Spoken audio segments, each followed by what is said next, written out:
연세선돌병원의 김병우 원장이라고 합니다. 저는 이제 김병우의 척추 라이브를 통해서 여러분들에게 척추 관련된 의학 정보를 전달해 드리고 있습니다. 오늘의 주제가 목 디스크거든요. 그래서 목 디스크와 관련된 또 어깨 질환과 관련된 이러한 병들이 어떤 것이 있는지랑 환자 사례를 보면서 한번 이렇게 치료될 수 있구나. 또 이러한 경우에는 이런 병을 의심해 봐야 되는구나. 라고 한번 여러분들에게 도움이 됐으면 좋겠습니다. 자, 그러면 라이브 강의를 한번 볼게요. 주제가 목 디스크 관련된 거라고 그래가지고 제목이 이렇게 왼쪽 어깨가 팔이 잘 올라가지 않아요. 어떡하죠? 라는 이야기입니다. 그래서 과연 어떤 내용인지 자세하게 강의로 들여다보고 좀 빠르게 진행해 볼게요. 자, 실제 환자 사례를 보면서 어떤 사연이 있길래 어깨가 안 올라가고 팔이 올라가지 않는 일이 있었는지 한번 들여다볼게요. 환자분께서는 왼쪽 어깨가 올라가지 않는다라고 하셨어요. 그러니까 왼쪽이니까 여기죠. 이게 잘 안 올라간다고. 처음에 내원을 하셨을 때 제가 만났을 때는 전혀 올라가지 않았어요. 그러니까 오른손은 이렇게 숟가락질도 하고 팔도 들 수가 있는데 왼쪽은 이게 안 됐어요. 그러니까 제가 옷을 갈아입으실 수 있어요? 그랬더니 어려워요. 이렇게 겨우 이렇게 벗어서 누가 도와주지 않으면 안 되는 상황인 거죠. 그래서 아니 이게 어떻게 이렇게 힘들어서 어떻게 지내셨나 했더니 환자분께서는 6주 정도 되었고 왼쪽으로 어깨가 잘 안 올라간대요. 그래서 이제 오른손으로 이제 식사나 이런 건 하니까 왼손잡이가 아니다 보니까 그냥 이렇게 돌아오겠지 하는데 이제 어느 정도 되니까 겁이 확 나고 또 병력을 자세히 들어보니까 어깨를 좀 먼저 치료를 했던 것 같아요. 그러면서 목 디스크 이야기도 듣고 여러 가지를 하면서 저한테 방문을 해주셨던 환자분이세요. 그 환자분의 이야기를 한번 좀 들어보죠. 3개월 전부터 사실 증상은 좀 시작되었다고 하세요.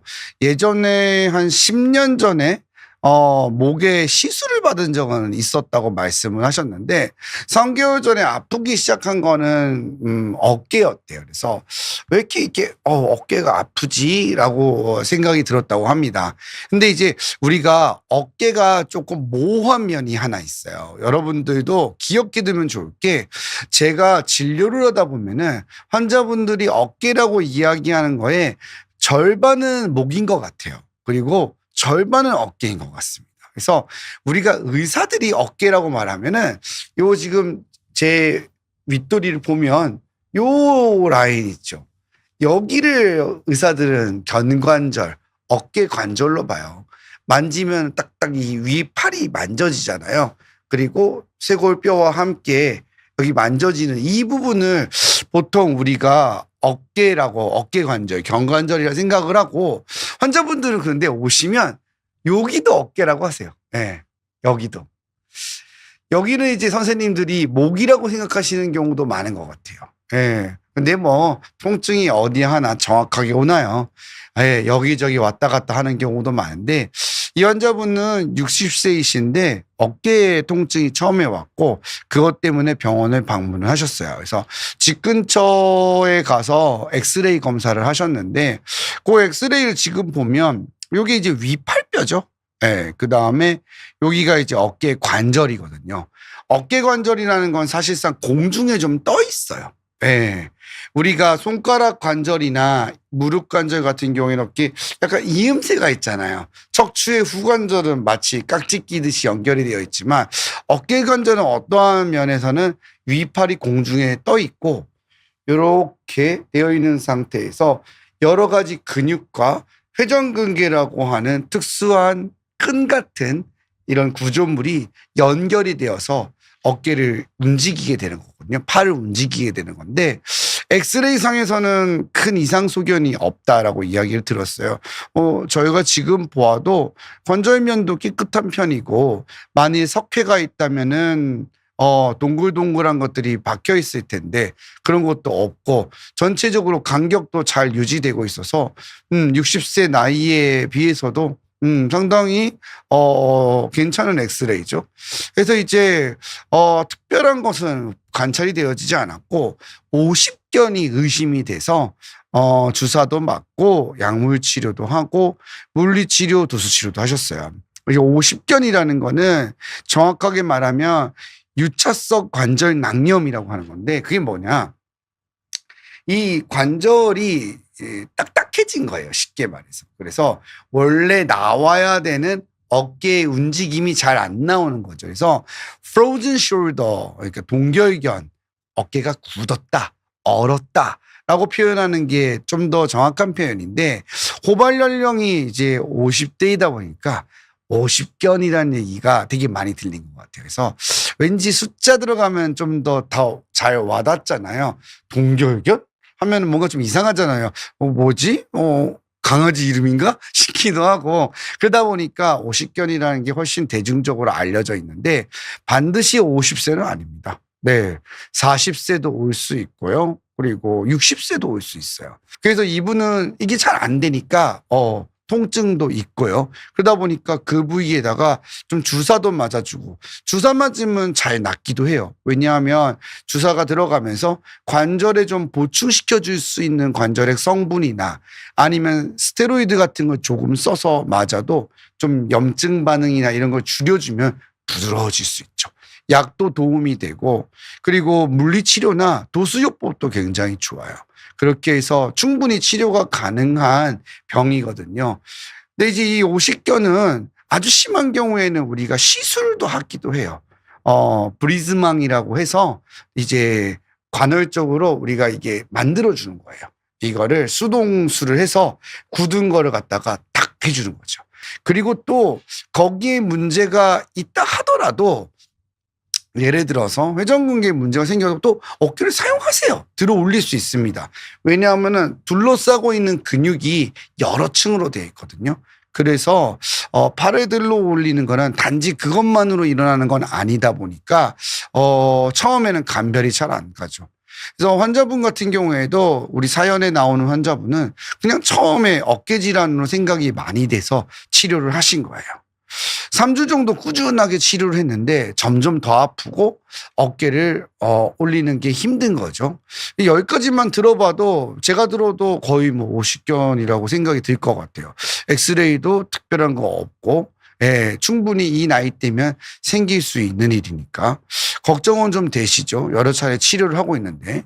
자, 그래서 이런 비하면 50견이 많이 의심은 됐는데 또 다른 병들 어떤 것들이 있는지 우리가 한번 의심을 해보고 내가 만약 이런 증상이 지금 느껴지거나 우리 가족이 있다면 어떻게 한번 찾아볼 수 있을까? 그리고 잘 들어보니까 오늘 강의는 목 디스크라는데 그럼 목 디스크랑은 뭐가 차이가 있지? 이런 걸 한번 제가 한번 포인트를 알려드려 볼게요. 당연히 어깨 질환이 1번으로 생각이 드는데 어깨 질환을 우리가 생각을 할 때는 항상 어깨에 통증을 동반한 관절 운동 범위 감소. 그러면 어깨 질환인 거예요. 그래서 몇 가지 테스트가 있는데 그중에서 의사들이 많이 하는 테스트가 바로 empty can sign이라는 거예요. 그러니까 empty can. 그러니까 캔이 빈 거랑 마찬가지죠. 그래서 저는 항상 자, 엄지척 해보세요 라고 하거든요. 엄지척 이렇게 한단 말이에요. 그러면 엄지척 한 다음에 요걸 뒤집는 거예요. 예, 마치 물을 들고 있다가 뒤집듯이. 그러면 이 돌리는 순간 이 어깨에 통증이 딱 오면 거의 회전근개나 어깨에 문제 있는 경우가 많아요. 그리고 이걸 눌러주는데 못 들어 올려요. 그러면 어깨 관절의 가능성이 매우 높겠구나 라고 진단을 해볼 수 있는 가벼운 테스트예요. 그래서 여러분들도 참고해 보시면 참 좋아요. 병원에 실제로도 저희가 정형외과를 가시면 많은 선생님들이 어깨 아프다 그러면 요걸 한번 해보실 거예요. 혹은 팔을 벌려서 이렇게 들어 올리는 거. 네.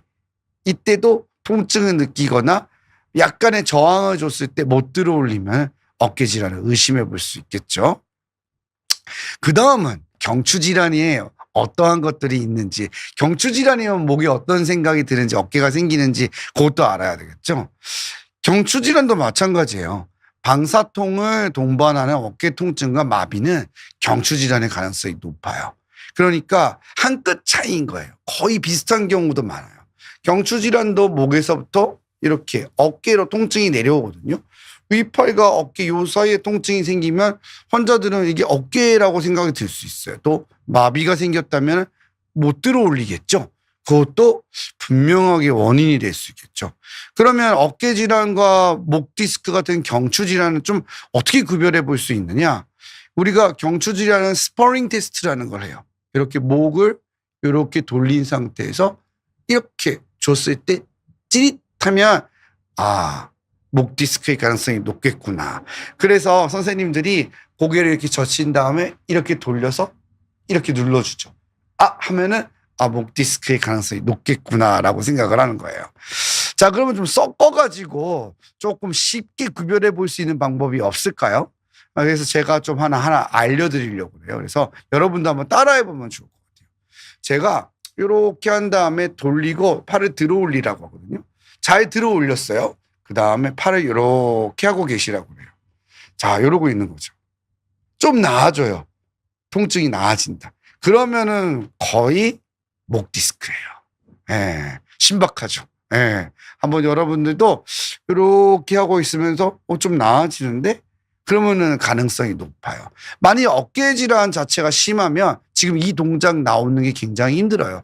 드는 것 자체가 아프고 들 때에도 부딪히거든요. 그렇기 때문에 그런 증상이 생길 수 있어서 여러분들도 이렇게 한번 보시면 돼요. 다시 환자분 이야기로 넘어갈 텐데 하지만 이렇게 분명하게 탁탁탁탁 구별이 되면 뭐 의사가 뭐하러 필요하겠습니까? AI한테 자 봐봐 나 이렇게 할 테니까 진단이 뭐 같아? 라고 물어보면 다 대답이 나오겠죠. 하지만 환자의 몸은 우리 사람의 몸은 꼭 그렇지가 않아요. 그래서 의사를 이렇게 헷갈리게 만들고 환자도 헷갈리게 만들죠. 우리 환자분은 한 달 정도 지나니까 어깨 통증이 점점 심해지셨고 근데 통증 자체가 거의 어깨 주변으로만 거의 국한되셨던 것 같아요. 아래쪽까지 방사통이나 팔저림이 심해졌다면 목 디스크를 많이 생각해 볼 수 있을 텐데 이 주위로만 통증이 매우 심해지니까 환자분이 잘 모르겠다고 하시더라고요. 옷 갈아입을 때도 올리는 건 거의 어려운 상태가 되고 일상생활이 많이 문제가 생겼죠. 그래서 이제 동네 병원에서 도수치료도 많이 받으셨다가 바로 옮겨가셨어요. 어깨를 잘 본다는 병원을 가신 거예요. 예, 그래서 가니까 당연히 MRI 검사를 해야죠.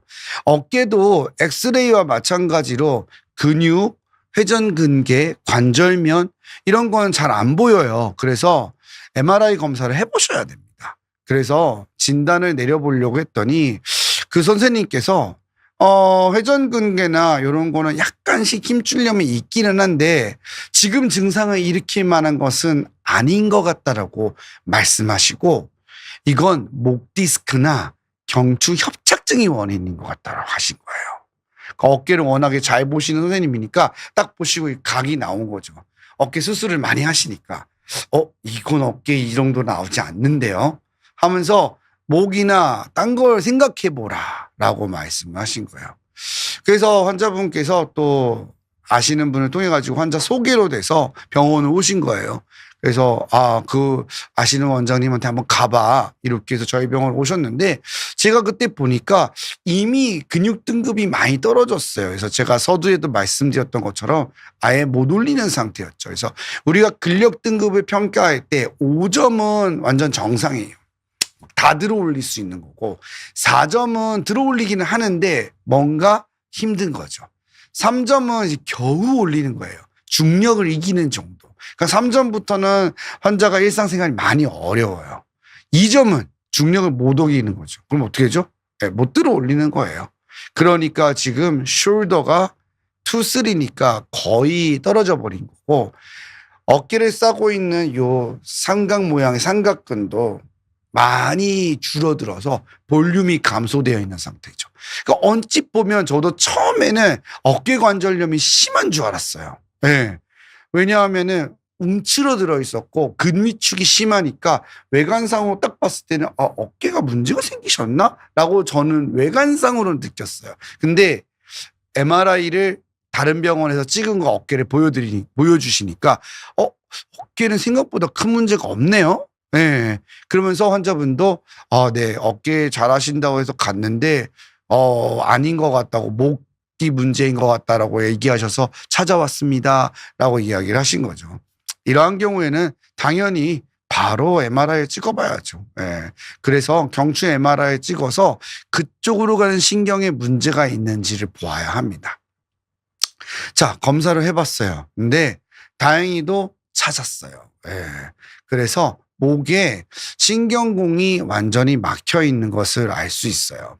오늘 환자분에서는 이렇게 목에 협착증을 분명히 찾았는데 어떤 분은 아닌 경우도 있어요. 그러면 목이 깨끗한 거예요. 이제 기다부터는 굉장히 복잡해집니다. 예. 그러면 이제 뭐 여러 가지 검사를 해요. 팔신경 얼기에 문제가 있다, 뭐 흉곽 그에 문제가 있다 해서 소라시스 아울렛 신드롬이다, 뭐 말이 많아지면서 복잡해지는 경우도 있을 수 있습니다. 하지만 이분은 다행히도 찾아낸 거죠. 그리고 근점도 검사상에서도 일치하는 결과가 나왔어요. 그러면 도대체 MRI에서 어디가 많이 좁아졌다는 뜻인가요? 자, 4번, 5번과 5번, 6번인데 목뼈는 모두 7개예요. 그래서 요 뼈가 2번이니까 3번, 4번, 5번, 6번이 되겠죠. 그래서 보시면 이렇게 동그랗게 보이는 게 추간공이라고 하는 구멍인데 이 구멍이 4번, 5번과 5번, 6번이 좁아진 거예요. 특히 5, 6번이 많이 좁아졌어요. 확대해서 볼게요. 자, 그러면 5번, 6번 사이에 제가 화살 표시한 데가 까맣게 돼 있는 게 보이죠. 위에는 어떻죠? 2, 3번은 구멍이 잘 보이죠. 3, 4번도 잘 보이죠. 4, 5번은 좀 까맣죠. 5, 6번은 완전히 막혔고 6, 7번은 또 구멍이 보이죠.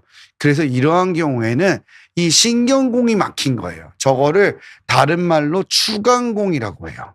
우리가 해외에서도 보시는 분이 워낙 많으니까 포라미널 스테노시스 혹은 인터버테브라 스테노시스라고 하는데 인터버테브라 포라멘이라고 하는데 똑같은 말입니다. 뉴럴 포라멘은 신경공, 그리고 인터버테브라 포라멘은 추간공이에요. 실제로 그래서 추간공의 간격을 유지하는 거는 뭘까? 바로 디스크예요. 디스크가 두꺼우면 추간공도 넓어지는 거고 디스크가 다 닳아서 얇아지면 추간공도 좁아지는 거죠. 자, 그래서 이렇게 좁아진 상태예요. 자, 정답은 바로 목 디스크로 인한 경추 협착증이 원인이다. 근전도도 그리고 MRI도 증상도 세 개가 다 일치했으니까 이건 무조건 치료해야죠. 치료하면 낫는 거고. 그러면 자, 여기서 어떤 치료를 해야 될까요? 마비가 없다면 보존적인 치료를 하면 돼요. 약도 먹고 견인도 하고 비수술도 하고 또 시술도 하고 여러 가지 수많은 치료 방법을 선택할 수 있겠지만 지금은 마비가 심한 상태잖아요. 못 들어올리면 지금은 근력 등급이 2점인데 이건 어떻게 해야 되죠? 수술을 무조건 하셔야 되는 거예요. 이건 뒤도 돌아볼 필요가 없습니다. 이건 안 하시면 안 돼요. 하셔야 되고 수술을 해야 빨리 회복할 수 있어요. 하루빨리 하시는 게 무조건 빨라지는 거기 때문에 이러한 경우에는 수술을 반드시 결정해야 됩니다. 근데 이 수술을 결정을 할 때 환자분들이 가장 이제 망설이는 게 있어요. 첫 번째는 수술의 방법도 아니고 무엇 때문에 망설이냐면 내가 그러면 수술하고 나서 돌아올 수 있을까? 회복될 수 있을까? 그걸 환자분들은 제일 먼저 생각이 들어요. 그리고 돌아오지는 않고 수술만 해서 그냥 몸과 마음과 모든 것이 다 힘든 상태가 되면 이거 괜히 한 수술이 될 텐데 어떡하지? 라는 생각이 드는 거예요. 하지만 제가 늘 말씀드린 거는 뇌경색이나 뇌출혈 같은 병보다는 신경 뿌리가 눌려서 생기는 신경 뿌리병증으로 인한 마비는 수술로 돌아올 가능성이 꽤 있어요. 그래서 포기하지 말고 꼭 하시는 걸 추천드립니다. 우리가 척수가 손상돼서 마비가 온 경우에는 잘 안 돌아와요. 결과가 나쁜 경우도 많아서 완전히 마비가 되거나 그러면 수술적 치료를 하지 않는 경우도 있어요. 경우에 따라서는. 하지만 추간공이 눌렸다는 것은 신경 뿌리병증인데 그걸로 인한 일부 근육의 손상과 마비가 발생한 거는 충분히 돌아올 수 있기 때문에 꼭 수술적 치료를 결정하는 것이 좋습니다. 자, 엑스레이를 보면 5번하고 6번 사이에 디스크 간격이 특히나 좁은 것을 알 수가 있죠. 네, 확대해서 볼게요. 그러면 5번과 6번 사이는 거의 붙어 있어요. 그죠? 그래서 디스크 간격이 아주 좁아요. MRI에서는 병이 두 군데 있었어요. 4번과 5번 사이, 5번과 6번 사이. 근데 엑스레이를 보면 5, 6번은 거의 붙어 있는 것을 알 수 있죠. 자, 요걸 보고 이제 의사는 수술적 치료에 대한 선택을 하게 됩니다. 왜냐하면 마치 이건 아까 제가 얘기했잖아요. 척추 사이 공간, 추간공, 그걸 유지해 주는 거는 디스크라고 그랬죠. 근데 이게 줄어들어서 확 낑겨버린 거니까 건물이 내려앉은 거랑 같은 형국인 거예요. 그러면 이렇게 내려앉은 건물에 창문 몇 개를 뚫는다고 해서 이게 해결이 될까요? 여기는 구해낼 수 있을 것 같아요? 안 되겠죠. 그러니까 이러한 경우에는 유압술이 유리합니다. 완전히 주저앉아서 낑겨버렸는데 그걸 몇 개 깎아낸다고 해가지고 회복이 되겠어요? 그래서 무언가를 집어넣어서 척추 사이의 공간을 세워야 돼요. 그래야 신경 뿌리가 나가는 공간이 나오겠죠. 이렇게 찝혀져 있는데 여기 좀 깎는다고 해서 이게 되겠어요? 이건 들어 올려야 되는 거예요. 그래야 통할 수 있겠죠. 통증이 아니라 마비가 있기 때문입니다. 그래서 경추 유압술이 이러한 경우에는 유리하다고 볼 수 있어요. 하지만 여기에선 또 의사 선생님들의 의견 차이들은 있을 수 있어요. 내시경을 또 하시면서 내시경으로 저런 경우에도 충분히 나는 회복된 사례가 있다라고 말하는 경우도 있고요. 나는 저렇게 해도 충분히 잘 되던데 라고 말씀하시는 경우도 있을 수 있습니다. 그래서 여기에는 뭐라 그럴까 선생님들의 경험과 노하우가 녹아져 있는데 저 같은 경우에는 6주 정도 되어진 심한 마비와 근위축이 오면 확실하게 가야 되는 게 맞기 때문에 이러한 경우에는 유압술을 선택하는 거예요. 수술 전후를 보면 다른 사람의 다른 목이 된 것 같죠. 완전히. 다 깎아내버리기 때문이에요. 수술 전에는 이렇게 골격도 형성되어 있고 완전히 붙어져 있었는데 지금은 다 깎아내니까 이 사람과 이 사람이 같은 사람으로 보입니까? 다른 사람으로 보이죠? 네. 같은 사람입니다. 이렇게 고정을 시켜주어서 수술 직후에 딱 맞아 떨어지게끔 붙여준 거예요. 골격도 전부 제거한 거죠. 그러면 이제 신경 입장에서는 가장 여유 있는 공간을 확보하는 거라 보시면 됩니다. 수술은 뒤로 한다면 내시경 감압술이고 앞으로는 전방 유압술을 많은 선생님들이 선호합니다. 하는데 지금처럼 이러한 경우에는 의사마다 견해 차이가 있을지 모르더라도 저는 보통은 전방 유압술로 설명을 드리고 그게 더 유리하다고 의견을 드리는 편입니다. 수술 후 4개월 정도가 되셨어요. 그래서 잘 유지되고 있고 재활을 계속 하셨어요. 네, 도수 치료도 하셨고요. 그래서 좌측 팔은 정상으로 회복되셨어요. 그래서 여러분들께 처음에 말씀드렸던 것처럼 네, 조금이라도 움직임이 있다면 3등급 이하이다 하더라도 희망을 잃지 말고 적극적으로 치료하시면 충분히 돌아올 수 있는 게 신경뿌리 병증이기도 합니다. 자, 정리해 볼게요. 경추질환과 어깨질환은 임상적으로 구별해 볼 수 있죠. 하지만 같이 갖고 있는 경우가 많기 때문에 혼재되어 있으면 의사를 속입니다. 예. 저는 이번 환자분 같은 경우에는 처음 들어오셨을 때 저는 어깨 환자라고 생각했어요. 그래서 어깨가 너무 심하게 변형이 왔는 줄 알았어요. 외관으로 봤을 때는. 하지만 엑스레이랑 MRI를 보고 아니구나를 알았죠. 그래서 항상 같이 생각하고 치료해야 됩니다. 이러한 경우에는 전방 유압술로 신경 보존을 도와줄 수 있다라고 설명을 드렸었고, 모든 수술이라는 게 딱 정해져 있는 것은 아니에요. 그래서 또 후방 감압술로 내시경만으로도 잘 치료되는 경우도 많기 때문에 케이스 바이 케이스 경우에 따라서 나를 제일 잘 생각해 주는 선생님하고 수술적인 치료를 결정하면 좋으실 것 같습니다.